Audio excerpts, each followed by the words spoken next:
From the Sunshine State, this is Tampa Bay's Tan Talk.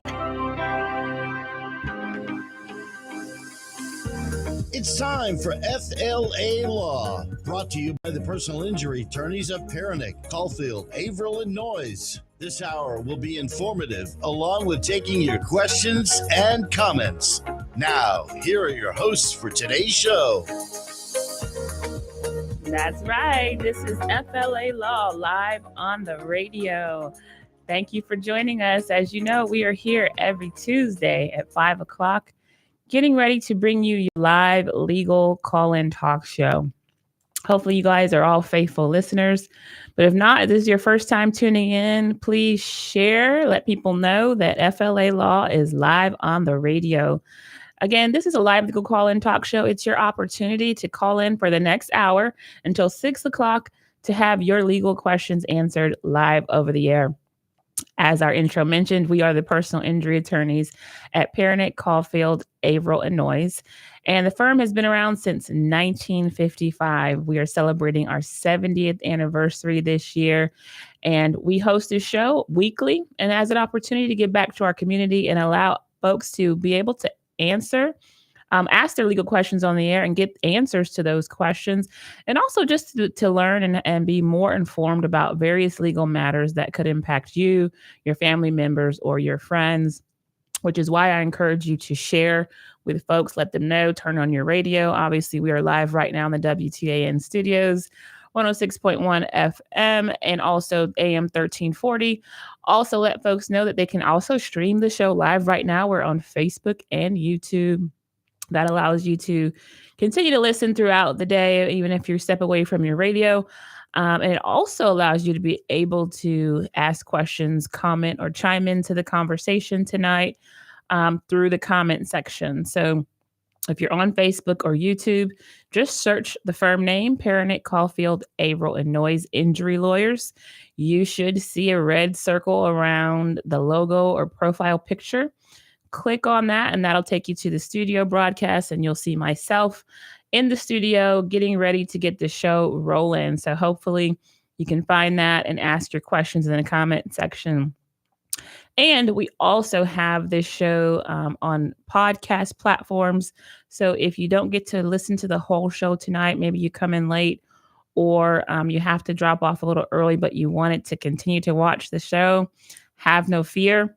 You do have ways that you can do that as well, because this show is broadcast on our podcast platforms under FLALAW on the radio. That's how you'll find it on iHeartRadio, Spotify, Apple Podcasts through your iPhone or your Apple product. That is going to be the way that you can find not only tonight's show, which will be up later, but also past shows that have aired. Again, we come every Tuesday, so this is a weekly show. And so there's a ton of prior shows on those podcasts. So if you have a commute to work and you would like some interesting legal content to absorb and become educated on the various Florida laws, then that's a great podcast for you to listen to on your commute, or when you're cleaning, or when you're at the gym working out. If that's your thing, then follow us on whatever platform you have your podcast, because we're on there with FLALAW on the radio.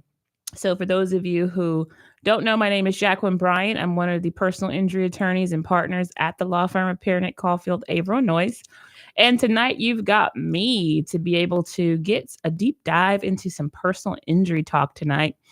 I am certainly happy to go over a couple things that I think are important, because I've noticed there's just a lot of misconceptions in the industry about what personal injury claims are like, what to expect kind of going into them. And so this show tonight is going to be like a peek behind the scenes, or, just a peek behind the curtain, if you will, to allow you to kind of see what really goes on in these kinds of cases.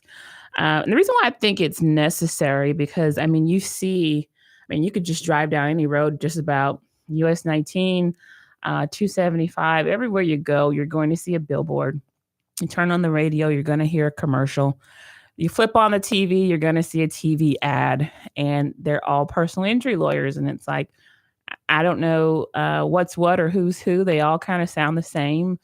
And so it can give this perception of, quick, fast, easy, in a hurry. I've seen a lot of advertisings that suggest, just give us a call and you'll have a check and you'll be walking out of the door in no time. Or, you give us a call and you'll get a check direct deposited into your account, or you're entitled to automatic $10,000. And so I think a lot of that language and commentary sends a lot of misconceptions, and people get the wrong idea about what actually goes on with a personal injury case and how it actually moves through the system, whether it's pre-suit, meaning it's not in litigation, nothing has been filed with the court yet, or after that lawsuit has been filed and now it's into litigation and it's on the docket with a judge. What happens is quite surprising to a lot of people. I think some people, they just innately know that court cases are long and drawn out and they take a long time and they understand that process. But some people, I think, have this microwave popcorn expectation when it comes to personal injury cases. And I think a lot of that has to do with the advertising. I think a lot of it is just misconceptions about the language and what people say and what these billboards suggest. And I have to often, kind of educate new clients about the process and helping them to understand what they should expect and what the time frame usually is. Because surprisingly, that's usually the number one question when they get hurt and they have insurance companies calling them. They've got doctor's appointments lined up. They've got, to figure out how they're going to get to work. They don't have a vehicle.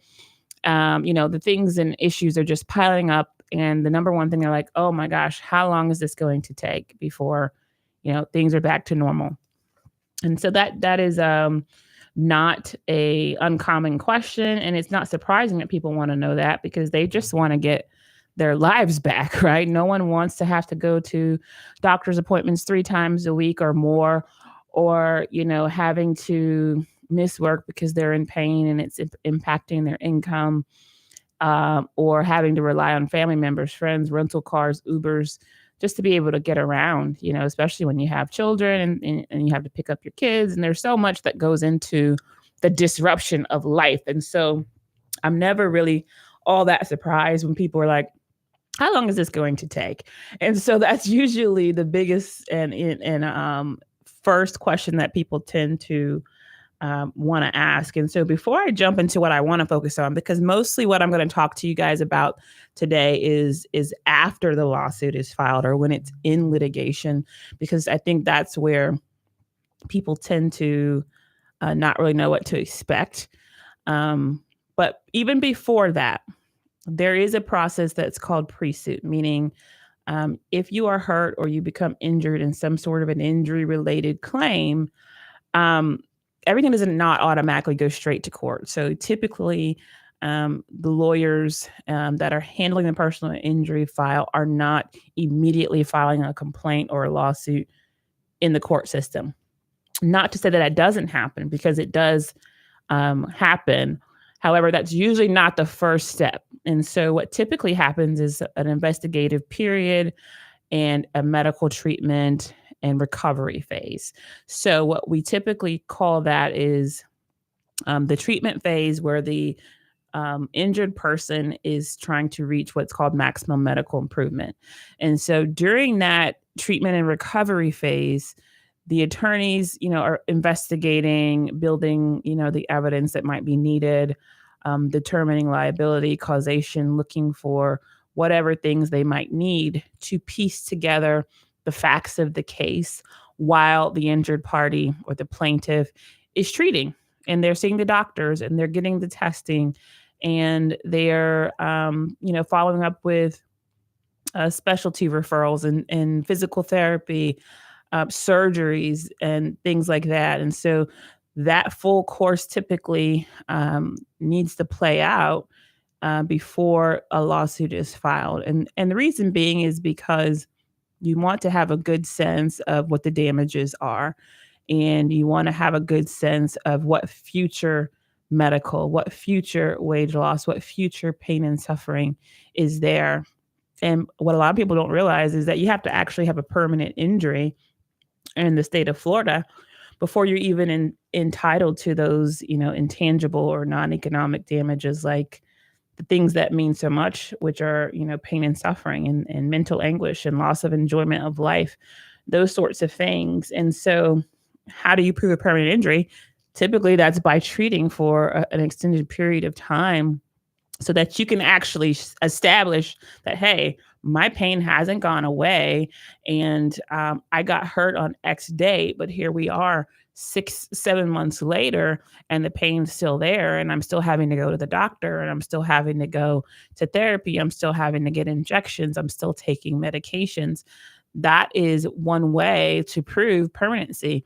Now, there's other ways, of course, broken bones, having, surgical procedures that require, hardware in your body, clear changes in your MRIs, like herniated disc, protruded disc. Most medical professionals, argue that those are permanent injuries. So that's how you establish permanency. So that's what's happening in that initial phase of the treatment and recovery. Then there's a negotiation phase, right? So once the injured person has reached maximum medical improvement, then it moves into demand phase, which is where your attorney is gathering the records, the out-of-pocket expenses, the liens, whatever health-related expenses there are due to the injuries, the reports and the narratives, things that your doctors have put together on your behalf, putting that together in a neat package in the way that it needs to be presented to the insurance company, and then preparing a letter basically laying out the case, laying out the liability, laying out the damages, putting forth the future, the claim for futures, and of course, putting it all together so that in a way that the insurance company understands the claim and the importance of the claim. And then you're also making a demand for a certain amount of money. A lot of times that demand is governed by the amount of the insurance limits. And so sometimes the lawyer is asking for the policy limits to be tendered. So it just depends on the case. But that phase is all going on before the lawsuit's even filed.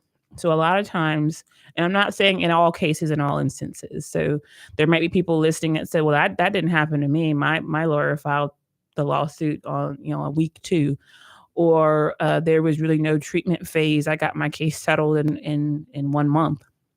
Things like that do happen. So there's exceptions to every rule. And I'd probably be here all night if I tried to explain why that kind of thing does happen. But it does happen, where sometimes you just got to go straight into litigation. That's where it's headed. That's the best strategy for the case. Sometimes the case settles very early for various reasons. It's the best strategy. It's the best way to resolve the medical bills in an early phase. Or there's a limitation in the amount of coverage that's available in it, so it settles quickly. So there's all kinds of exceptions to the rule. But generally, that treatment phase, the MMI phase, the demand, the negotiations, that could be a year-long process. And we have a 2-year statute of limitations in the state of Florida now. And so while that process is going on, the attorney is now getting the evidence that he or she needs in order to be able to file a lawsuit should the negotiations not be successful. So sometimes we go through that process, we present the demand, we negotiate, and the insurance company just doesn't do the right thing. Well, what comes next? Litigation. And that's kind of what I want to focus on tonight for the most part, because a lot of people don't have a full understanding of the pieces and parts that go into the litigation and how to really appreciate that process. So we're kind of going to go a little bit behind the scenes, talk a bit about the deposition process, the mediation process, and we'll talk a little bit about trials and arbitrations and things like that. But the biggest thing to understand is that every case is going to be treated differently on a case-by-case basis. So this is kind of a general overview. And so if your case didn't go the way that I'm explaining it, or you get in a case, you find yourself in that situation later, and you're like, this is not what the lady on the radio said. Everything is kind of on a case by case basis. So this is a general guideline of what you can expect in terms of how things go. But that pre-suit phase, before it even gets filed with the court, can sometimes take a year, and maybe longer, depending on how long the treatment lasts. I have some clients who they start out with therapy, then they go to see a specialist, and that specialist does injections, and the injections fail. And so after a while, they go back and they get a second opinion, and now they need surgery. And the surgery gets scheduled, and then there's a recovery period after the surgery. And the surgery doesn't quite do everything that it was supposed to do, and maybe it only improved 50%, and there's still a lot of pain and issues there. And they decide, what's next, and whether there's an alternative procedure or next procedure subsequent to the first surgery. And so that process can sometimes, go on for quite a bit of time. And so that's what can dictate a lot of times the timeline on how long these cases go before they go into litigation. So with that being said, I want to dispel the myth or the rumor that it's a quick check. I got hit by somebody, I'm going to get me a check next week. That's usually not the case. And if it is the case, you're probably selling yourself short. And you probably had much more damages and much more entitlement under the law and rights under the law that you gave away very early when you do that. And not to say that it can't be done. I'm sure people have been in situations where they got in a car accident. The next day, the insurance company called up and offered them money, and they took it, and it worked out for them. That happens. Maybe you're not all that badly hurt. Didn't really go to the doctor. The offer that they made covers everything, that you felt was needed at the time. That happens. But a lot of times it doesn't, because what you'll find is right after the accident, you might be feeling okay. A couple of days later, not okay. A week down the line, not okay. Your back starts to ache more, especially when it starts to get cold. And it's getting cold outside, and now my body's hurting in different places that I didn't realize that it could. And I think it's from that car accident. I'm going to go get checked out now. Well, if you already took that check right after the accident, it's a little bit too late to now open that claim up again. Now, you might be able to treat under your own health insurance and things like that. But as far as pursuing the at-fault driver, if you already accepted a settlement very, very early on, then you're now responsible for your own treatment, your own damages, and you've kind of signed off on your case too soon. So just get that out of your mind. People think I'm hit automatically, I'm entitled to, full damages. And that's another misconception I want to make sure I clear up. Just because you're involved in an injury claim and you feel some pain at the scene, or you have aches and pains, let's say you feel dizzy, your neck hurts, your back hurts, and then the next day you feel a little bit better.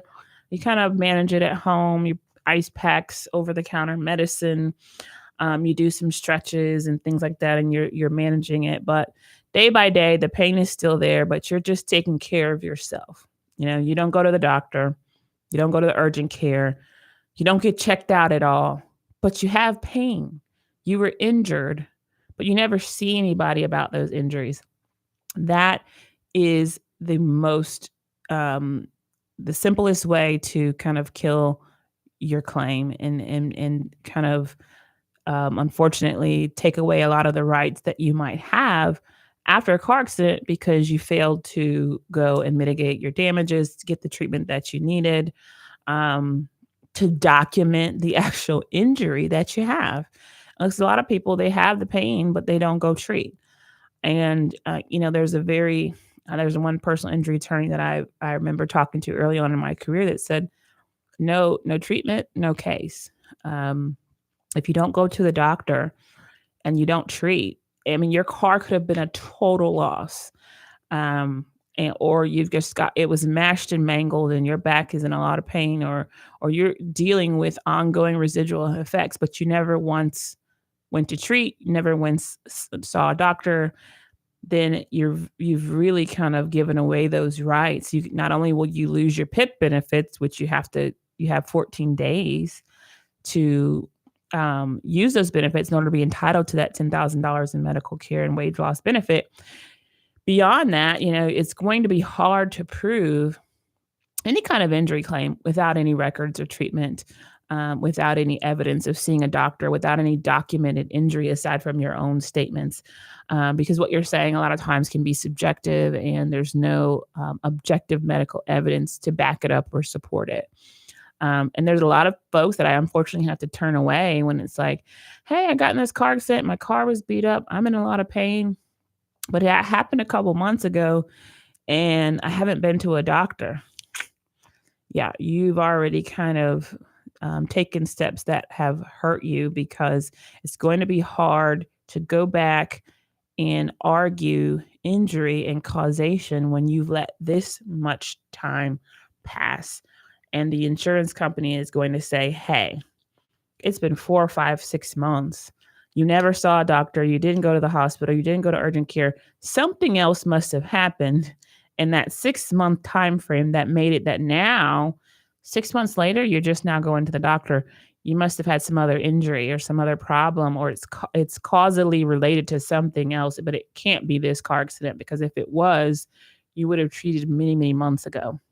And so you never want to do that.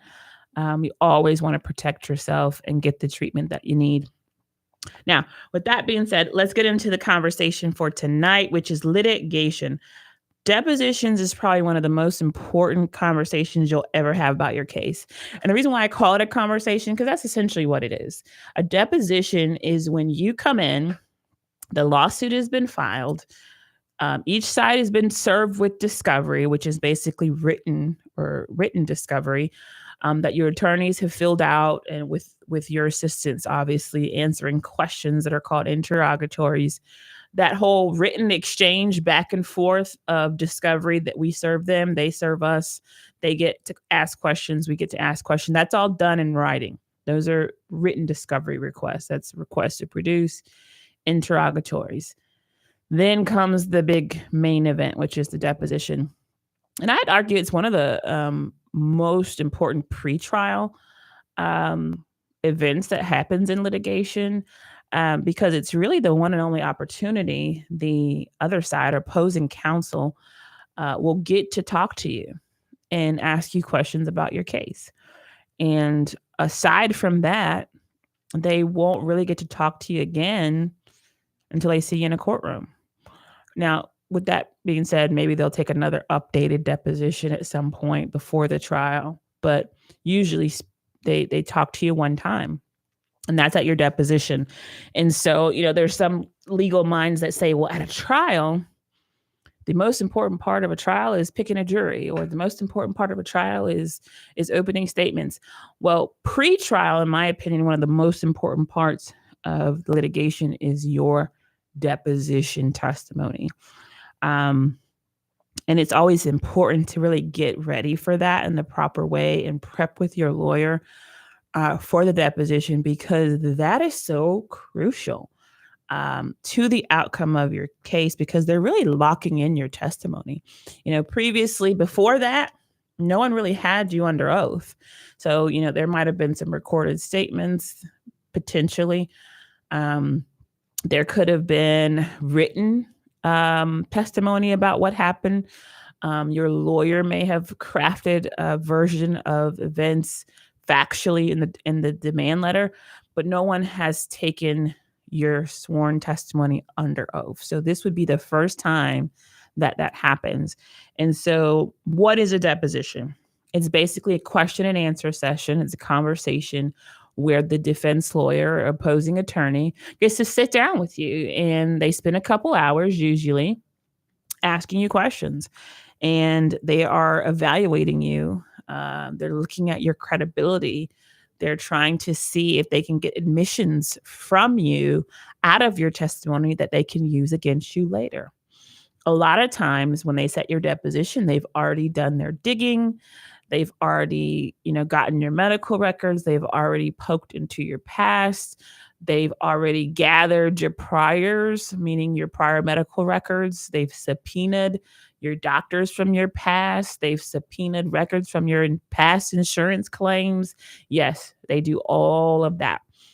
And you're like, oh my God, that happens in litigation. Yes, because when you file a lawsuit and you put your medical condition at issue, that allows them to be able to dig into the past. And so they're trying to see, what kind of person you are, what kind of history you have, what kind of claims have you made before, what kind of other traumatic injuries did you have. And so they're going to be looking at, did you go to the chiropractor before this? Or did you have therapy for that same body part before this? They're going to be asking you questions about your prior claims because I can guarantee you they already know what your prior claims are. They're going to be asking you questions about your day-to-day life. Why? Because they've probably been surveilling you and watching you, or if they haven't already, they will be after your deposition. And so going into that is essentially what the defense lawyer is doing. They're building their case. They're asking you questions to pin down your testimony and solidify it for the record because it is going to be under oath. So it's sworn testimony. They're evaluating you as a plaintiff. They're looking to see, are you likable? Are you credible and believable? Are you sympathetic? Are you someone that a jury would believe, someone that a jury would sympathize with, someone that a jury would want to award the damages that you're claiming? And a lot of times that does come down to how you present in your deposition. It helps them to determine whether they want to resolve this claim before trial or if they want to try the case against you. And I've had it go various ways where depositions can go really well. And my clients do a stellar job. They present themselves in an amazing fashion. They're articulate. They're smart. They can really express themselves well to explain how the injury has impacted their lives. They listen to the preparation that was given to them before the deposition, and it makes all the difference. And the defense attorney, pulls me to the side after the deposition, is like, I like your client. I think that they've been through a lot. I'm going to go back and talk to my client and see what we can do about resolving this because, I can tell that he or she's a good person. And, I think they present very well. And that usually always pleases me because that means, you can see that my client for who they really are. Now, and it goes it has the same effect in the opposite way, in a sense that if folks come in there and they've got a chip on their shoulder, they're upset because my case should have settled by now. I shouldn't have had to take this case to court. You guys lowballed me. And now I'm going through this process. I got to take time off from work to show up for this deposition. You're asking me hours and hours of questions that you already know the answers to. And I'd rather be anywhere but here. And you can see it all over their face, their attitude, their body language. And they just don't want to be there and they don't come across very well.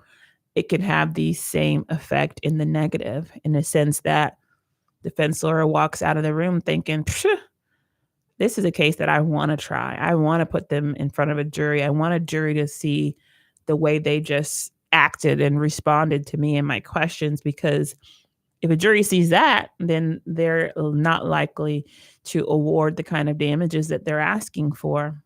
And so it's really, really important conversation to have and to be very, very mindful of what your attorney is telling you to do. And so just to peek behind the veil, if you have a deposition and you're preparing for it, one of the things that I would absolutely suggest is, listen carefully. Always make sure that you're paying attention to the question that's being asked. A lot of people, they get nervous. They get in that room. It's, and just so it's yourself, your attorney, who's also sitting right there next to you, the defense lawyer, and a court reporter. Usually that's all that's in the room. So yes, you have the opposing attorney who's representing the insurance company on the other side. And then you have a court reporter who's there, not on anybody's side. They're just there to document the conversation and take down everything that's being said word for word.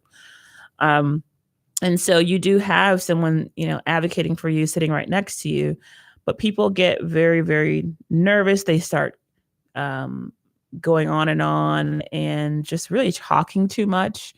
or guessing, trying to explain and justify things and anticipate, well, why are you asking this? And maybe combating the question that's being asked. Don't do any of that. None of those things are helpful to you or your case. I always tell people, usually the people that talk too much in their depositions are hurting themselves more than they're helping themselves. I think I used to clerk for an insurance company in their trial division when I was in law school. And I remember one of the defense lawyers said, I love a talkative plaintiff because I just let them go on. I just let them ramble. I let them talk and talk. And I'm just giving them more rope, more rope, more rope. And eventually they'll hang themselves with it. And I think he's absolutely right. Sadly, that happens because the more you say, you end up saying things that you probably shouldn't have said, things you've said it in a poor way that can be misinterpreted. And so, and nerves get the best of you and people just chit chatter. Try your best not to do that. You know, if you find yourself in that setting, keep your answer short and sweet, concise, to the point. Don't ramble. Don't go on and on. Don't try to debate with the defense lawyer. You're not going to win. You know, I know you're likely intelligent. I know you've, maybe even you've studied law. Who knows? But don't try to debate the defense lawyer. At the end of the day, it's not going to come across well, and it's not going to help you in any way, shape, or form, in my opinion. I think the best thing to do is listen to the question, make sure you understood the question, then answer the question as concisely as you can. And don't answer questions that you don't understand. Ask for clarification. That's okay. I always tell people that. If you don't know, I'll be the first to admit, lawyers, we ask bad questions sometimes. It makes sense in our brain when we're saying it, but when you hear it, you're like, what in the world? What are you talking about? That's okay. Ask for it to be rephrased. Ask for it to be repeated. And do that as many times as you need to until you understand it. Because I can guarantee you, if you answer a question that you don't understand, it's going to likely come back to bite you.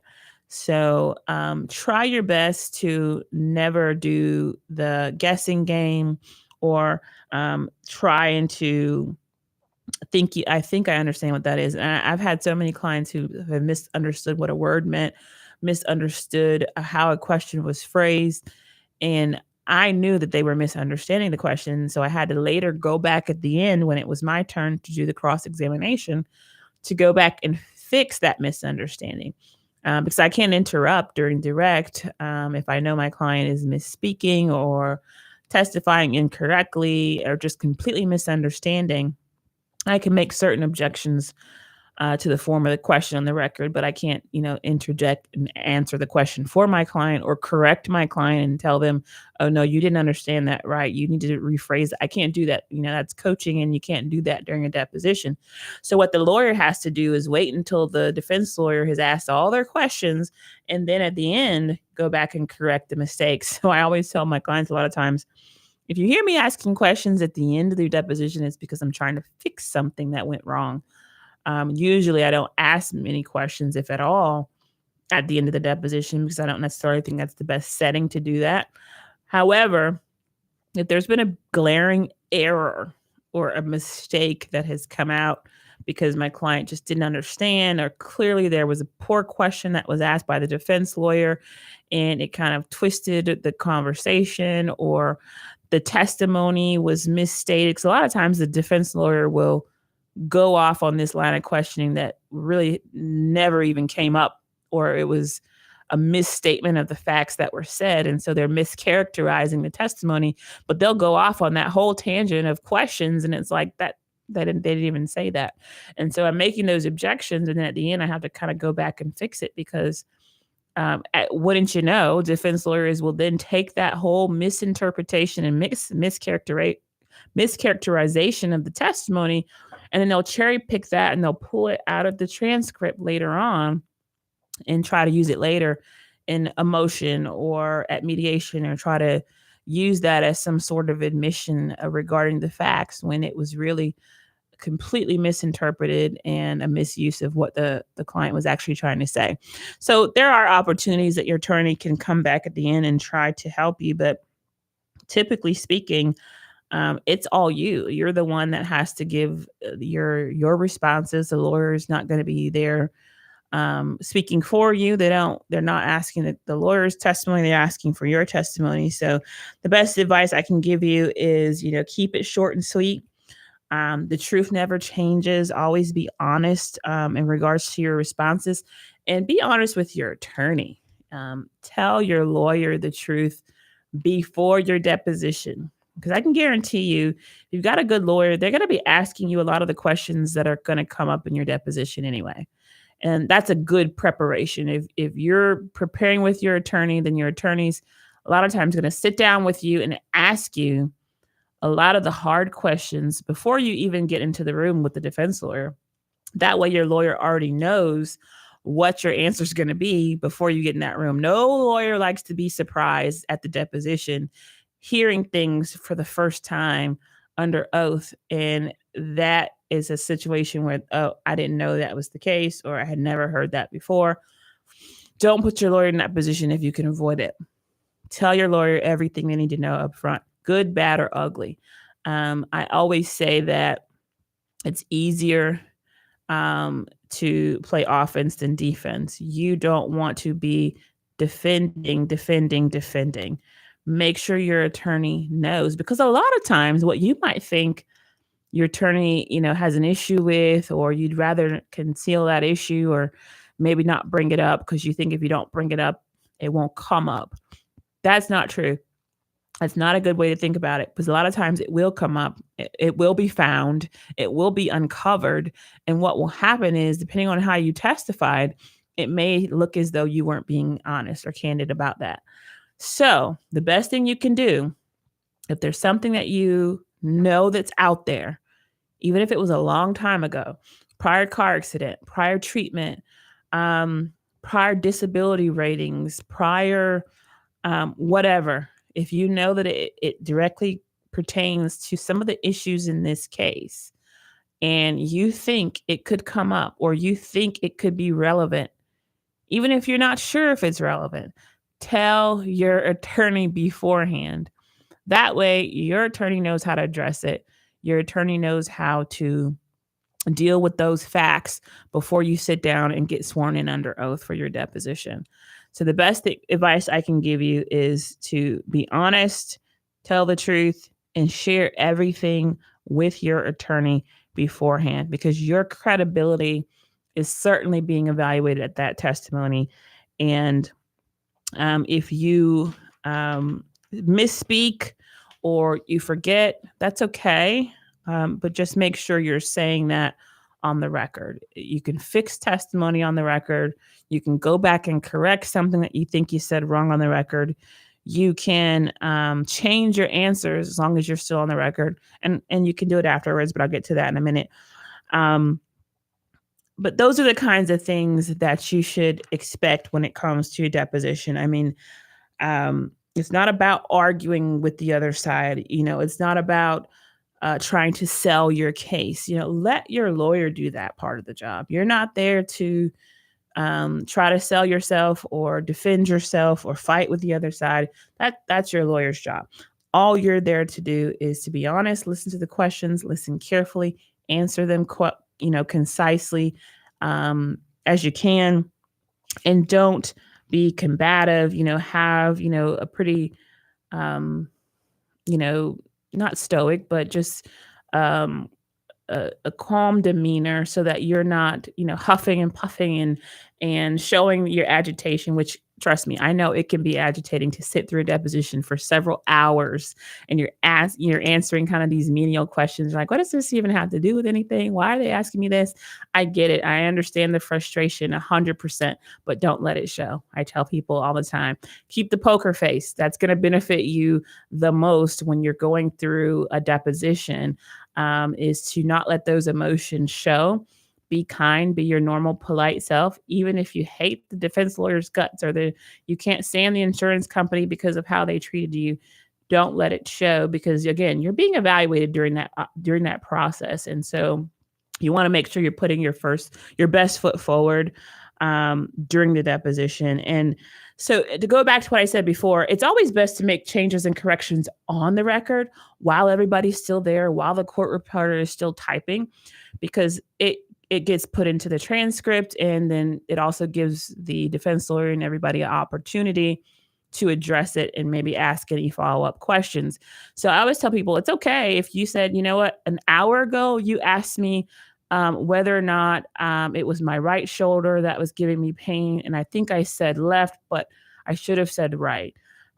Go back and change it. It's okay.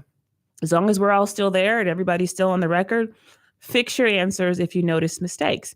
That's okay to do. Now, what happens if you made a mistake and you didn't fix it? The deposition is now over and everybody's gone home.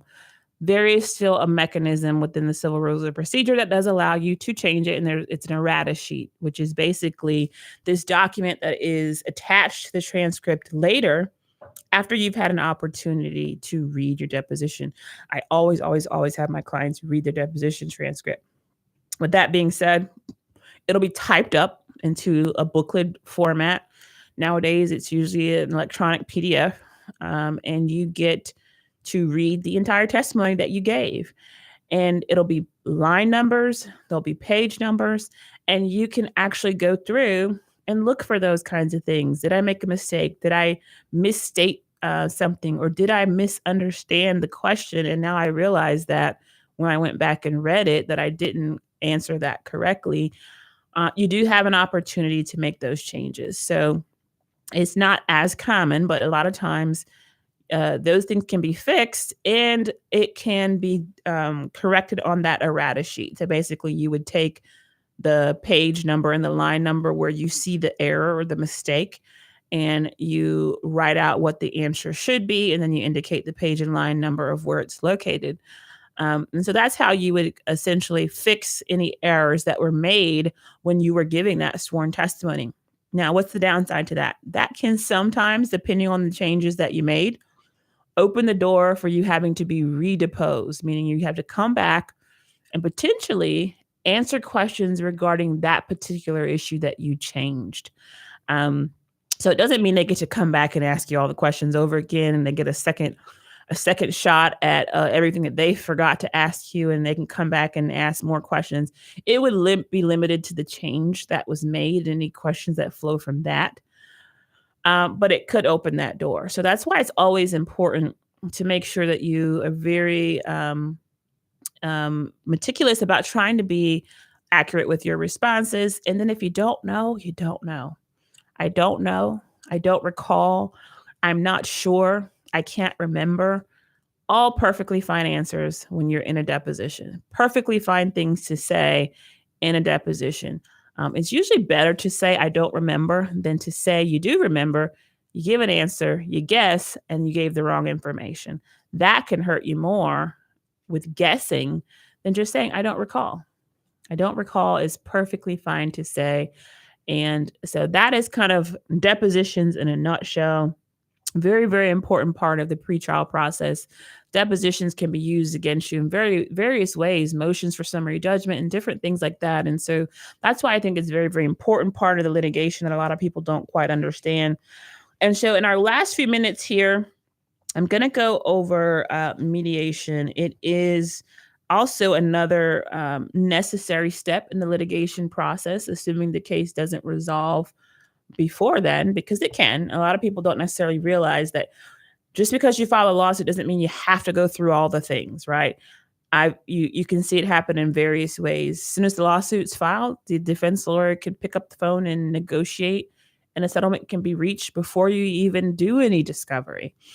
Or most cases, they want to at least meet you first and do that deposition and take your testimony like I was just telling you about. And then after that, like I said, they'll pull you to the side and say, hey, I'm going to go back and talk to my client. Is there a number that could work to get this case resolved? And then the case settles and you never have to go to a mediation. And so at any point, the case can resolve, but most times they do go to mediation if a lawsuit is filed. And that would typically be the next thing or event in litigation that you have to attend after your deposition. So, we talked about the written discovery in the beginning of the lawsuit. We talked about the deposition. And then, so what's next? Mediation. So what happens at mediation? The good news is you don't have to give any testimony. So you're not going to go back and have somebody questioning you, asking you questions under oath. Nobody's going to be swearing you in. That does not happen at mediation. In fact, mediation is confidential. So there's not going to be any transcripts of what happens during this meeting or conference, if you will. It does not involve a judge. So a judge is not going to be there making rulings or deciding on anything. There's no arbitrator, so there's not going to be any arbitration award or anything coming out of that. A mediation is simply this. It's you and your attorney. It's the insurance company representative and their attorney. Sometimes it's also the defendant who is being sued. A lot of times that person is excused from mediation, but sometimes they do attend. And then there's a mediator. And the mediator is kind of like there's this neutral go-between who's bridging the gap between the two sides. And their job is to listen to the facts. They're usually very experienced attorneys or retired judges who are listening to the facts, and they're trying to help each side reach a resolution. And so a lot of people go into that thinking, what's this process going to be like? It's a couple hours. And nowadays they're mostly done through Zoom.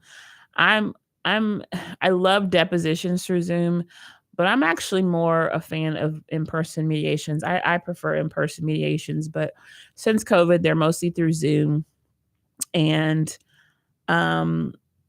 so you're not in the room with anybody really anymore. But what it used to be is everybody would be sitting in the room together. Now everybody's on the Zoom camera. And there's opening statements, and then there's a private caucus, meaning you separate after the opening statements. And that's when the negotiations, the offers, the counter offers, the back and forth begins. But when that process is happening, you're not all in the room together. And so some people, they're getting nervous about mediation because they think that there's going to be this mudslinging across the table and everybody's mad with each other and you're yelling and you're pointing fingers and we're all sitting in this room together trying to come up with an agreement. Does not happen that way. The only thing that happens where we're all together is the opening statements. And lucky for the injured person, the plaintiff, they don't have to say a word during the opening statement. Isn't that amazing? They have the trust and the competence of their attorney that they hired who handles that part for them. And so it is the opportunity for the attorney to lay out the facts, to lay out the case, to give a preview of coming attractions, if you will. And you'll hear your attorney give a top to bottom of liability, damages, causation, impact, how it's affecting you in your life, how this all happened, the doctors you've seen, the bills you've incurred, the out-of-pocket expenses, the liens, everything that's due and owing. And then you'll get a full picture, and you generally will agree with everything your lawyer had to say. And then the defense attorney will get up and do their part. And I don't want to say get up. Everybody's usually seated, so it's not like a formal thing where people are standing at podiums. That doesn't happen. But the defense lawyer will do their part, and they'll do the same thing from their own perspective, from the perspective of the other party, the defendant, the at-fault driver, or however you see it. And they will say a lot of things that you don't agree with, and they will say things that may be offensive. They may bring up things about your past claims or past medical. They may bring in video or surveillance of you doing things and as an effort to show you why they feel that this claim shouldn't be paid at the value or the rate that you believe it should. They may bring in experts that they've hired and bring in their reports and say that we sent your records to our expert, and our expert says that you're completely fine and that there's nothing, there's no real findings on your MRIs, or it's all arthritis, or there's nothing new compared to the previous accident you had. And so you'll hear those kinds of things. And a lot of times I can feel my clients' blood boiling, but if they're listening to me, then they don't react. You listen. You're entitled to take notes, and you just pay attention because it's very informative to what you're going to see at trial. And so I always tell my clients that it's a great opportunity to understand what's coming down the pipeline. Like I said before, it's a preview of coming attractions. And so it's good to understand what they see, how they see the case, what their perspective is, what their theory as far as defending the case is, and how they're, going to present their defense. And so that defense opening to me is usually where I'm writing the most notes. I'm writing feverishly during the mediation because it gives me insight for the first time a lot of the times into how the defense lawyer is going to defend this case. And so I encourage my clients to do the same thing. Take notes, listen, pay attention to what they're saying. And when they're done, they leave the room and you'll never see them again until, trial if the case doesn't settle. Most times, like I said, every now and then they may do an updated deposition before trial, but usually you won't see them again. And with that being said, once they leave the room, you can then, say what you need to say, clear up what needs to be clear up, give your attorney the rundown, and even speak freely to the mediator. That's a good thing about mediations, that it is confidential. And so you can tell the mediator, hey, they got that part wrong. They said this about my history, but I've never been to, a chiropractor before a day in my life. And they said that I had this, that, and the other. Or they told me that they said they had this and these things are false, or this is the explanation for that. And so that way you can give the mediator a better idea of what the actual facts are. Once that happens, again, you're separated. So you'll be with your attorney, they'll be with their attorney, and the mediator is the only one that goes back and forth. And the mediator's job at that point is to really try to see where the numbers are and can the numbers be brought closer together. And usually that involves the plaintiff or the injured party coming down some and the defense lawyer coming up some. And as that happens, you close the gap between what's being demanded and what's being offered. And if the gap gets close enough, the case can settle. If it doesn't, you walk away and you continue on towards trial. And so that's essentially what happens at a mediation. It is a negotiation process where facts are exchanged between the both sides. And, there's a bit of, opening arguments, if you will. And then, that's essentially in a nutshell. And then 90% of cases do settle, at mediation or before mediation. Only, I'd say roughly about 10% of cases actually end up going to trial. And so even if you walk from the mediation, you say, what, that offer wasn't good enough, I'm not ready to accept that. You file a notice for trial and you get a trial date set. Your case can still settle even before you walk in a courtroom. So I always tell people, though, take the mediation process seriously, be patient, and understand that it's an opportunity that everybody's in the same room together to get it done. So hopefully this has been informative. You learned something about depositions and mediations that you didn't know before, because if not, then I didn't do a good job. So hopefully that was insightful. At the end of the day, we'll be back next Tuesday, 5 o'clock with FLA Law live on the radio. We'll see you next week, folks.